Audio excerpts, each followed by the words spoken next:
Supreme court வந்து நரேந்திர மோடியோடைய தாடி அப்படி வளைச்சி பிடிச்சி ஓங்கி வந்து தலையிலே ஒரு கொட்டு. நீதிபதி சஞ்சீவ் கண்ணா என்ன கேட்கிறாருன்னா, 6 மாசமா ஒருத்தர் உள்ள வச்சிருக்கீங்க, யாரு? சஞ்சய் சிங்க உள்ள வச்சிருக்க. இதுக்கு எதிராக ஏதாவது ஆதாரம் இருக்கான்னு கேட்டா இல்லங்கிற. மாறாக அப்ரூவரா மாறினவனுடைய வாக்குமூலம் தான் உங்ககிட்ட இருக்கு, அதை மட்டும் தான் காரணமா காட்டுறீங்க. ஏன் அப்ரூவரா மாறினவனுடைய வாக்குமூலத்தை வச்சு 6 மாசமா ஒருத்தரை வந்து சிறையில வைக்கிறது மிகுந்த கண்டனத்திற்குரிய செயல் அப்படின்னு ஈடிக்கு வந்து தன்னுடைய கண்டனத்தை வந்து தெரிவிச்சிருக்காரு. இன்னொன்னு, இன்னைக்கு சஞ்சய் சிங்குக்கு கிடைச்ச பெயில நாம வந்து சஞ்சய் சிங் கூட நிக்க போறது இல்ல, இதனை அடிப்படையாக வைத்து அரவிந்த் கெஜ்ரிவாலுக்கும் பெயில் கிடைக்கும். பிரதமர் மோடி வந்து பொதுக்கூட்டத்தில் பேசுகிறார். அப்படி பேசும் பொழுது, எனது 3வது ஆட்சி காலத்தில் ஊழல்வாதிகள் மீது இன்னும் வலுவான தாக்குதல் வந்து நடத்தப்படும், ஊழல் செய்தவர்கள் சிறைக்கு செல்லணுமா வேண்டாமா அப்படின்னு பிரதமர் மோடி பேசியிருக்கிறாரு. இது குறித்து என்ன நினைக்கிறீங்க? ஆமா, இவர் அப்படியே யோகே சிகாமணி இவர் மீது அவதூறுகள் அப்படியே தள்ளி தெரிக்கிறாங்க. ஒண்ணு இல்ல, இப்ப சுப்ரீம் கோர்ட்டுக்கு ஒரு 600 வக்கீல்களை வச்சு இவர் வந்து மனு எழுத வைக்கிறாரு. என்னன்னா, நீதித்துறையை சிலர் தங்களுடைய வந்து சுயநலத்துக்காக லாபத்துக்காக பயன்படுத்த பாக்குறாங்க அப்படின்னு நீலி கண்ணீர்லாம் வடிச்சு பார்த்தாரு. வேலைக்கே ஆகல.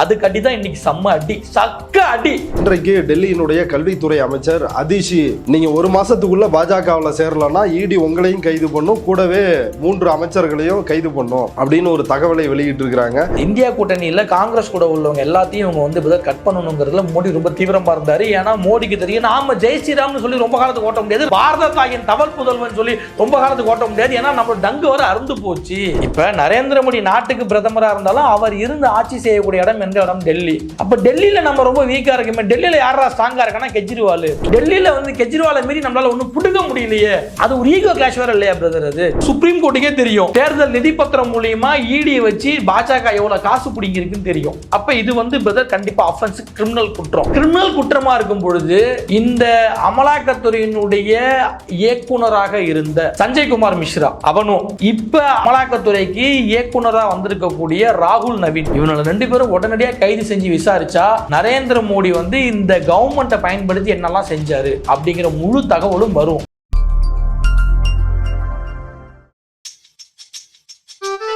इस देश को ये मेरा गारंटी,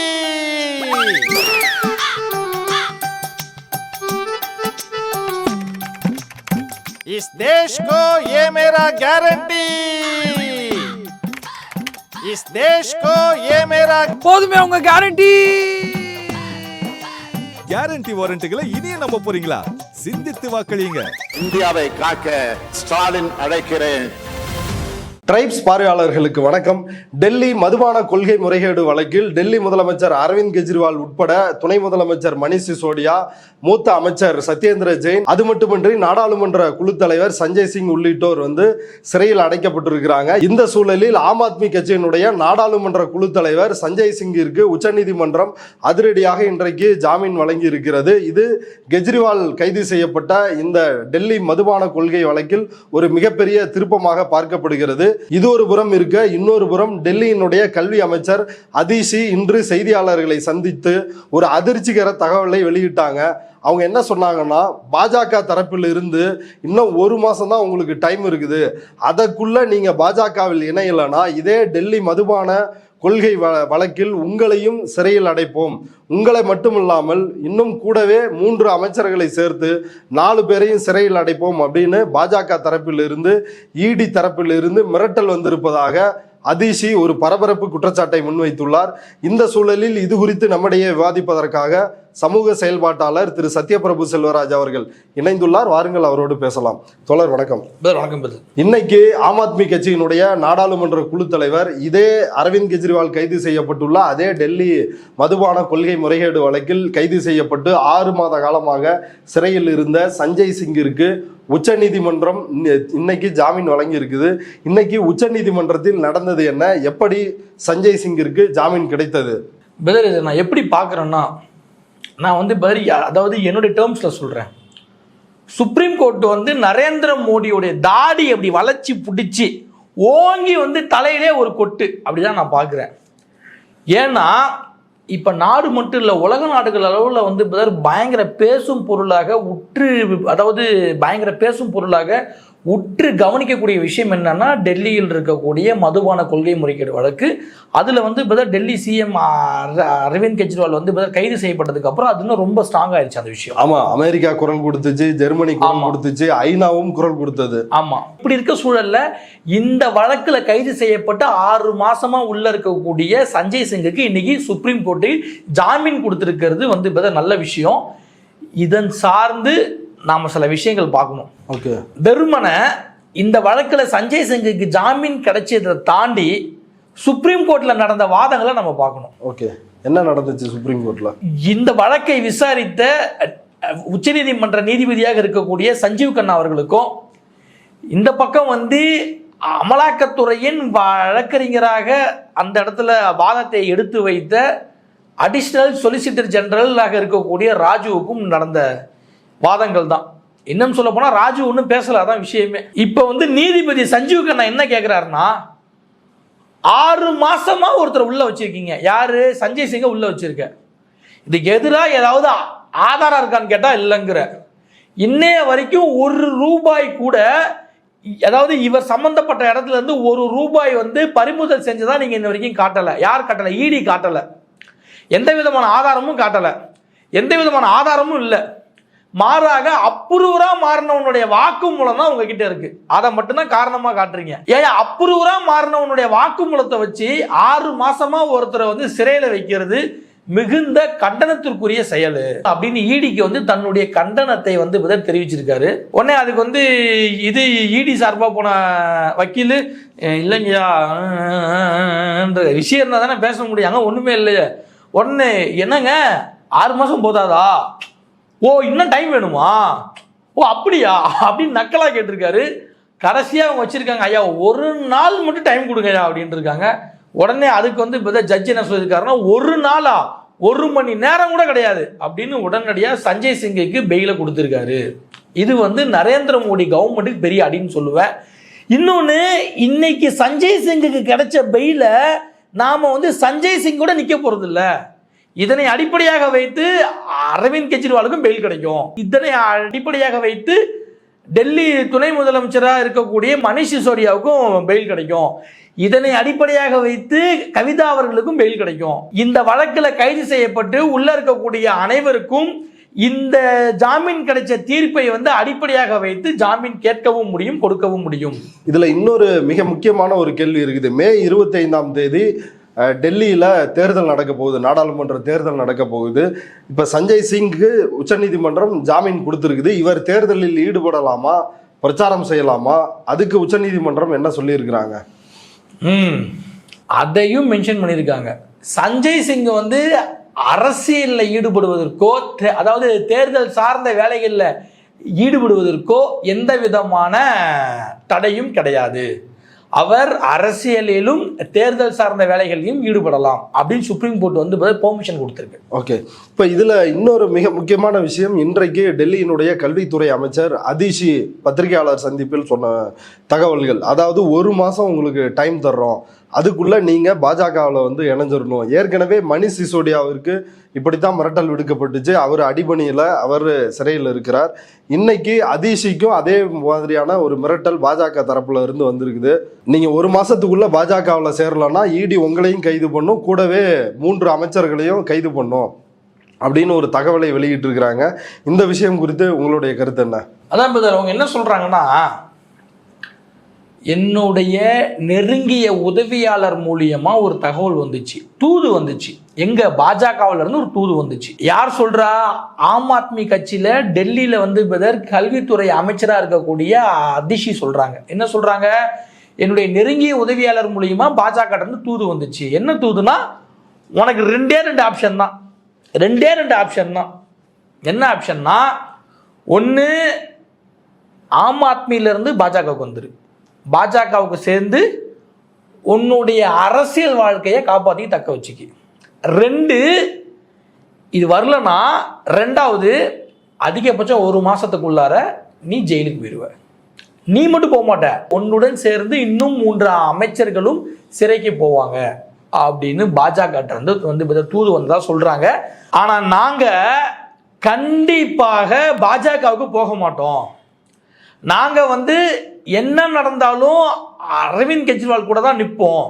நாங்களாம் அரவிந்த் கெஜ்ரிவாலின் வீரர்கள், பகத்சிங்கின் உதவியாளர்கள். நாங்கள் நரேந்திர மோடியினுடைய இந்த அச்சுறுத்தல்களை நாங்கள் அஞ்ச மாட்டோம். நாங்கள் எதையும் சந்திக்க தயாராக இருக்கோம். மக்களே நல்லா பாருங்க, கூடிய சீக்கிரத்தில் எங்கள் வீடுகள்லையோ இல்லை எங்களுக்கு வேண்டப்பட்டவர்களுடைய வீடுகள்லையோ கண்டிப்பாக ரைடு நடக்கும். அடுத்தது எங்களுக்கு சம்மன் அனுப்பப்படும். அடுத்தது நாங்கள் கைது செய்யப்பட்டு சிறையில் அடைக்கப்படுவோம். இதை நீங்க பாருங்க. நரேந்திர மோடி என்ன நினைக்கிறாருன்னா, அரவிந்த் கெஜ்ரிவாலை கைது செஞ்சதுக்கு அப்புறம் இந்த ஆம் ஆத்மி கட்சி செதஞ்சு போயிரும் நினைச்சாரு, 2ஆம் 3ஆம் பிச்சுக்குன்னு நினைச்சாரு. ஆனா அப்படி நடக்கல. நாங்கெல்லாம் கூட நின்று பாதுகாத்து நிக்கிறோம். அதனால அதற்கு அடுத்த கட்டத்தில் உள்ளவங்களையும் கைது செய்யணும் அப்படின்னு நரேந்திர மோடி தீவிரமா இருக்காரு. அடுத்த கட்டத்தில் உள்ளவர்களை உங்களுடைய அதிகாரத்தை வைத்து நீங்கள் கைது செய்தாலும், நாங்கெல்லாம் உள்ள போனாலும் எங்க கட்சிக்கு புதுசா இருக்கிறவங்க வருவாங்க, பதவி ஏற்பாங்க, கட்சியை காப்பாற்றுவாங்க. உங்களுக்கும் எங்களுக்குமான போர் நிக்க போறதில்ல அப்படிங்கிற மாதிரி அந்த அம்மா ஒரு தெளிவான ஸ்டேட்மெண்ட்டை இன்னைக்கு பேட்டியா கொடுத்திருக்காங்க. இப்ப இன்றைக்கு உத்தரகாண்ட்ல பிரதமர் மோடி பொதுக்கூட்டத்தில் பேசுகிறார். அப்படி பேசும் பொழுது, எனது 3வது ஆட்சி காலத்தில் ஊழல்வாதிகள் மீது இன்னும் வலுவான தாக்குதல் நடத்தப்படும், ஊழல் செய்தவர்கள் சிறைக்கு செல்லணுமா வேண்டாமா அப்படின்னு பிரதமர் மோடி பேசியிருக்கிறாரு. இது குறித்து என்ன நினைக்கிறீங்க? ஆமாமா, சிறைக்கு போகணும். நரேந்திர மோடி சிறைக்கு போகணும்னு நான் சொல்லுவேன். நரேந்திர மோடி சிறைக்கெல்லாம் போனாங்க, அந்த ஹேர் ட்ரெஸ்ஸர்லாம் இருக்க மாட்டாங்க. பார்த்துக்கு தயாராகிக்கு. 3வது முறை நீ முதல்ல ஆட்சிக்கே வரப்போறது இல்லை. அப்புறம் என்ன, 3வது முறையாக நான் ஆட்சிக்கு வந்தாலும் ஊழல்வாதிகளை விட போவதில்லை. எதுக்கு இது பகல் குணம்லாம் காணாது. கண்டிப்பா 3வது முறை நரேந்திர மோடி வரப்போறது இல்லை. ஒண்ணு. அடுத்தது நீங்க பார்த்துருப்பீங்க, அந்த தேர்தல் நிதி பத்திரம் சம்பந்தமான விஷயத்துல 4 மாசமா டைம் கேட்டானுங்க. யாரு? ஸ்டேட் பேங்க் கேட்குதுன்னா ஒன்றிய அரசு கேட்குது. ஒன்றிய அரசு கேட்குதுன்னா நரேந்திர மோடி கேட்கிறாரு. 4 மாசம் டைம் கேட்டோம்.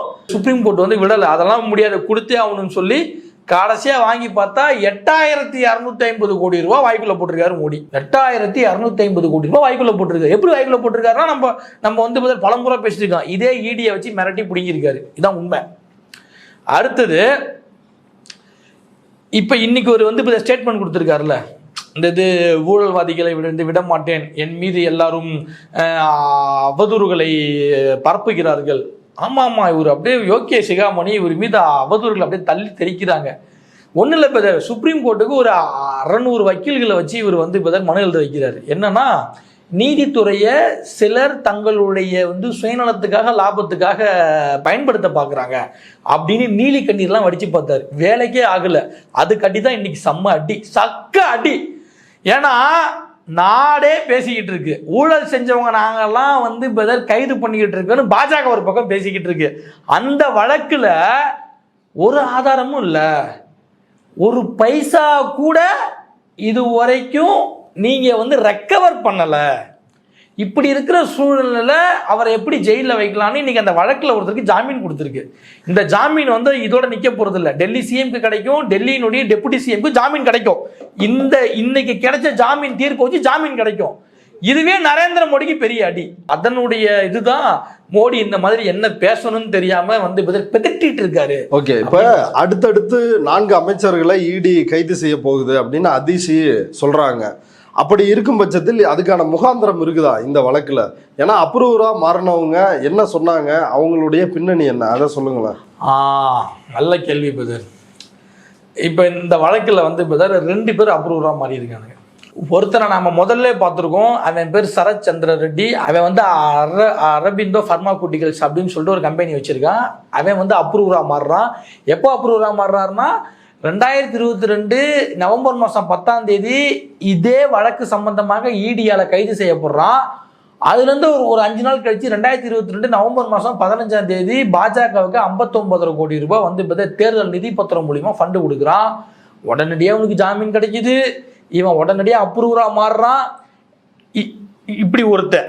அடுத்தது எடுத்துக்கோங்க, ஜெகன்மோகன் ரெட்டி கட்சி இருக்குல்ல, ஒய்எஸ்ஆர் காங்கிரஸ், அதுல மகுந்தா சீனிவாசுலு ரெட்டி அப்படின்னு ஒருத்தர் இருக்கான். அவன் 4 முறை ஓங்கோலுங்கிற நாடாளுமன்ற தொகுதியில நின்று ஜெயிக்கிறான். இவனோட பெயரும் மதுபான கொள்கை முறைகேடு வழக்குல இந்த மகுந்தா சீனிவாச ரெட்டியினுடைய பெயரும் அடிபட்டிருக்கு. அவனுக்கு வந்து லிங்க்ல அவன் கூடவே இருந்த அவனுடைய மகன், சொந்த மகன், அவன் பேர் என்னன்னா ராகவ மகுந்தா ரெட்டி. அவனை வந்து ஈடி வந்து கைது பண்ணுது. அவன் வந்து அப்ரூவரா மாறுறான். அந்த ராகவ மகுந்தா ரெட்டி வந்து 6 முறை கொடுத்த வாக்குமூலத்தில் கெஜ்ரிவாலுடைய பேரே இல்லை. ஆனா 7வது முறை வந்து கொடுத்த வாக்குமூலத்தில் கெஜ்ரிவாலோட பேர் இருக்கு. எப்படி? ஈடி போட்டு மிரட்டி இருக்கு. உன்னைய வெளியே விடணும் அப்படின்னா உங்க அப்பா வந்து எங்க பக்கம் வந்துடணும், நீ அப்ரூவரா மாறணும், இன்னும் சொல்ல போனா கெஜ்ரிவாலோட பேரை நீ சொல்லணும் அப்படின்னு ஈடி போட்டு வந்து மிரட்டி இருக்கு. மிரட்டினதுனாலதான் அந்த ராகவ மகுந்தா ரெட்டிக்கு ஜாமீன் கிடைச்சிருக்கு. அவங்க அப்பாவா இருக்கக்கூடிய மகுந்தா சீனிவாச ரெட்டி வந்து இன்னைக்கு ஜெகன்மோகன் ரெட்டி கட்சியில இருந்து தெலுங்கு தேசம் கட்சிக்கு வந்து மாறி இருக்காரு. உடனடியா அவருக்கு சீட்டும் ஒதுக்கப்பட்டிருக்கு. நாடாளுமன்ற தேர்தல். ஆமா, இன்னைக்கு அந்த தெலுங்கு தேசம் கட்சி யார் கூட கூட்டணின்னு உங்களுக்கு தெரியும், பாஜக கூட கூட்டணி. அப்ப பாத்துக்கோங்க, இப்படி கட்சி மாறி வந்த மதுபான கொள்கை முறைகேடு வழக்குல சம்பந்தப்பட்ட மகுந்தா சீனிவாச ரெட்டிக்கு இந்த பாரத தாயின் தவ புதல்வன் நரேந்திர மோடி வந்து பிரச்சாரம் செய்ய போறாரு. இதுல அவர் சொல்றாரு, 3வது முறையாக நான் பிரதமராக வந்தாலும் ஊழல்வாதிகளை விட மாட்டேன். உன் கூடவே வச்சிருக்க, நீயே வந்து ஒரு பெரிய ஊழல் பெருச்சாளி, இதுல நீ வந்து பிரச்சாரம் பண்ண போறவன் அதை விட பெரிய பெருச்சாளி இல்ல, பாத்துக்கோங்க நீங்க. அப்ப ஈடியை வச்சு நீ வந்து எங்க கூட வந்துரு அப்படின்னா அவங்களை விட்டுடுறோம். இன்னொன்னு, நீ இவர்களுடைய பெயரெல்லாம் சொல்லு, விட்டுறோம். அப்படிதான் மணிஷ் சிசோடியாவா இருக்கட்டும், சத்யேந்திர ஜெயினா இருக்கட்டும், சஞ்சய் சிங்கா இருக்கட்டும், அரவிந்த் கெஜ்ரிவாலாக இருக்கட்டும், இந்த மதுபான கொள்கை முறைகேடு வழக்கில் கைது செய்யப்பட்டிருக்காங்க. ஓகே, ஏன் இந்த அளவுக்கு அரவிந்த் கெஜ்ரிவால், ஆம் ஆத்மி கட்சியினர், அதனுடைய மூத்த நிர்வாகிகள் குறிவைக்கப்படுறாங்க? பிரதர் என்னன்னா பிரதர், இவங்க மட்டும் கிடையாது, இந்தியா கூட்டணியில் காங்கிரஸ் கூட உள்ளவங்க எல்லாத்தையும் இவங்க வந்து கட் பண்ணணுங்கிறதுல மோடி ரொம்ப தீவிரமாக இருந்தார். ஏன்னா மோடிக்கு தெரியும் நம்ம இப்போ நின்னோம்னா கண்டிப்பாக தோத்துருவோம், நம்ம நாட்டுக்கு ஒன்றும் செய்யலை, மக்களுக்கு ஒன்றும் செய்யலை, நம்ம மதங்கிற பேரில் பெரிய வெறுப்புணர்வு உண்டாக்கி வச்சிருக்கோம், நாட்டில் பொருளாதார வளர்ச்சி இல்லை, எங்கே பார்த்தாலும் பஞ்ச கஷ்டம், தண்ணி இல்லை, கேஸ் விலை ஏறி போச்சு, பெட்ரோல் டீசல் விலை ஏறி போச்சு, அந்த விலை ஏறி போச்சு, எல்லாமே ஏறி போச்சு. நாம ஜெய் ஸ்ரீராம்னு சொல்லி ரொம்ப காலத்துக்கு ஓட்ட முடியாது, ராணுவத்தை சொல்லி ரொம்ப காலத்துக்கு ஓட்ட முடியாது, பாரத தாயின் தவல் புதல்வன் சொல்லி ரொம்ப காலத்துக்கு ஓட்ட முடியாது. ஏன்னா நம்ம டங்கு வர அறுந்து போச்சு. அப்ப என்ன பண்ணணும் அப்படின்னா, நமக்கு எதிராக இருக்கக்கூடிய எதிராளிகளினுடைய பலத்தை குறைக்கணும் அப்படின்னா இவங்க வந்து யூபியில் வந்து அகிலேஷ் யாதவ் இருக்காரு, அவர் வந்து கூட்டணி, அவருக்கு வந்து ஈடி பிரச்சனை இருக்கு. அடுத்தது இந்த பக்கம் பார்த்தீங்கன்னா வெஸ்ட் பெங்காலில் அந்த அம்மா இருக்காங்கல்ல, மம்தா பானர்ஜி கட்சி, அதில் வந்து மகுவா மைத்ரான்னு ஒருத்தங்க, அவங்களுக்கு வந்து சிபிஐ வழக்கு பிரச்சனை. இந்த பக்கம் பார்த்தீங்கன்னா பீகாரில் லல்லு பிரசாத் யாதவ், தேஜஸ்வி யாதவ், இவங்களுக்கும் ஈடி பிரச்சனை இருக்கு. இப்படி வந்து எதிரணியில் இருக்கக்கூடிய மாநிலத்தில் ஸ்ட்ராங்கா இருக்கக்கூடிய கட்சிகள் எல்லாம் கட் பண்றது மோடியோட வேலையா இருக்கு. குறிப்பா அந்த கவ் பெல்ட் அப்படின்ற சொல்ற இடத்துலயே மோடிக்கு எதிரான ஒரு வலுவான கூட்டணி அப்படி அந்த கூட்டணி இருக்கக்கூடாது. ஏன்னா நமக்கு ஆல்ரெடி நம்ம ரொம்ப வீக்கா இருக்கும் அப்படிங்கிறதுல ஒரு இதா இருந்தாப்புல. இப்படி இருக்க சூழல்ல தான் அரவிந்த் கெஜ்ரிவால் வந்து கூட்டணியை கன்ஃபார்ம் பண்ணாமே இருந்தாங்க. ஒரு கட்டத்துக்கு மேல கூட்டணியை கன்ஃபார்ம் பண்ணி தொகுதி பங்கீடும் பண்ணியாச்சு. இப்ப அரவிந்த் கெஜ்ரிவாலும் அந்த பக்கம் நின்னாப்புல அப்படின்னா டெல்லியும் பஞ்சாபும் போயிடும், அதிக அளவுல வந்துருவாங்க. இன்னொன்னு என்னன்னா, நம்ம என்னதான் ராஜாவா இருந்தாலும் நம்ம ஊர்ல நம்ம ஆளா இல்லையே. இப்ப நரேந்திர மோடி நாட்டுக்கு பிரதமரா இருந்தாலும் அவர் இருந்து ஆட்சி செய்யக்கூடிய இடம் எந்த இடம்? டெல்லி. அப்ப டெல்லியில நம்ம ரொம்ப வீக்கா இருக்குமே, டெல்லியில யாரா ஸ்ட்ராங்கா இருக்கானா கெஜ்ரிவால். அது ஒரு ஈகோ கிளாஷ் வேற இல்லையா பிரதர்? அது நம்ம என்னதான் ஊர்ல ஆளா இருக்கலாம், ஆனா வீட்டுல நம்ம டம்மியா இருக்குமே. அப்ப டெல்லியில வந்து கெஜ்ரிவாலை மீறி நம்மளால ஒன்றும் புடுங்க முடியலையே. நாம வந்து பெரிய வீரசூரன் சொல்றதுல எந்த அர்த்தமும் இல்லை. ஏன்னா நாம இருக்கக்கூடிய டெல்லியே நம்ம கையில் இல்லை. இந்த கோபமும் நரேந்திர மோடிக்கு அதிகம். அரவிந்த் கெஜ்ரிவாலை லாக் பண்ணிட்டோம் அப்படின்னா பஞ்சாபும் டெல்லியும் நம்ம வந்து பிடிச்சிடலாம், முக்கியமா டெல்லியை பிடிச்சிடலாம். ஏன்னா நாம இருக்கிற டெல்லி நமக்கு வேணும் அப்படிங்கிற நோக்கமும் இந்தியா கூட்டணியை வந்து அலுவலுக்க செய்யணும் அப்படிங்கிற நோக்கம் தான் நரேந்திர மோடிக்கு இப்படிப்பட்ட செயல்களை செய்ய வைக்குது அப்படின்னு நான் சொல்லுவேன். இப்போ வந்து சுப்ரீம் கோர்ட்டே சொல்லுது, 6 மாசமா எந்த விதமான எவிடன்ஸ் இல்லாம ஏன் உள்ள வச்சிருக்க அப்படின்னு கேட்குது. அடுத்தது சுப்ரீம் கோர்ட்டுக்கே தெரியும் தேர்தல் நிதி பத்திரம் மூலியமா ஈடியை வச்சு பாஜக எவ்வளவு காசு பிடிங்கிருக்குன்னு தெரியும். அப்ப இது வந்து கண்டிப்பா அஃபென்ஸ், கிரிமினல் குற்றம். அப்ப கிரிமினல் குற்றமா இருக்கும் பொழுது இந்த அமலாக்கத்துறையினுடைய இயக்குனராக இருந்த முன்னாடி சஞ்சய் குமார் மிஸ்ரா அவனும், இப்ப அமலாக்கத்துறைக்கு இயக்குனராக வந்திருக்கக்கூடிய ராகுல் நவீன், இவனுங்க 2 பேரையும் கைது செய்யணும்னு நான் சொல்லுவேன். ஒண்ணு. அடுத்தது இந்த சஞ்சய்குமார் மிஸ்ரா வந்து பிரதர் 2 முறை வந்து பதவி முடிஞ்சும் நரேந்திர மோடியால் பதவி காலம் நீட்டிப்பு செய்யப்பட்டார் அப்படிங்கிற ஒரு வந்து பிரதர் தகவலை எங்க நான் வந்து ஸ்ட்ராங்கா சொல்லிக்கிறேன். எதுக்கு இந்த மாதிரி மொல்லமாரித்தனம்லாம் பண்றதுக்கு நீ தாண்டா இருக்கணும் அப்படின்னு சொல்லிட்டு பதவி காலம் எக்ஸ்டெண்ட் செய்யப்பட்டது. அடுத்து சுப்ரீம் கோர்ட் இந்த வந்து ஜாமீனோட மட்டும் நிக்காம இவனுக்கு 2 பேரையும் கைது செய்யணும்னு நான் சொல்லுவேன். ஏன்னா இந்த நாட்டில் நடந்த பல பிரச்சனைகளுக்கு யார் காரணம்னா ஈடியா இருக்கு. அந்த ஈடி சார்பா யாரா காரணமா இருக்கான்னு பார்த்தா இவனுக்கு 2 பேரும் தான். இவனுக்கு 2 பேரும் உடனடியாக கைது செஞ்சு விசாரிச்சா நரேந்திர மோடி வந்து இந்த கவர்மெண்ட்டை பயன்படுத்தி என்னெல்லாம் செஞ்சாரு அப்படிங்கிற முழு தகவலும் வரும் அப்படின்னு நான் சொல்றேன் பிரதர். ஓகே, இவ்வளவு நேரம் எங்களுடைய பார்வையாளர்களுக்காக நேரத்தை ஒதுக்கி கருத்துக்களை பகிர்ந்துட்டதுக்கு மிக்க நன்றி. Thank you brother.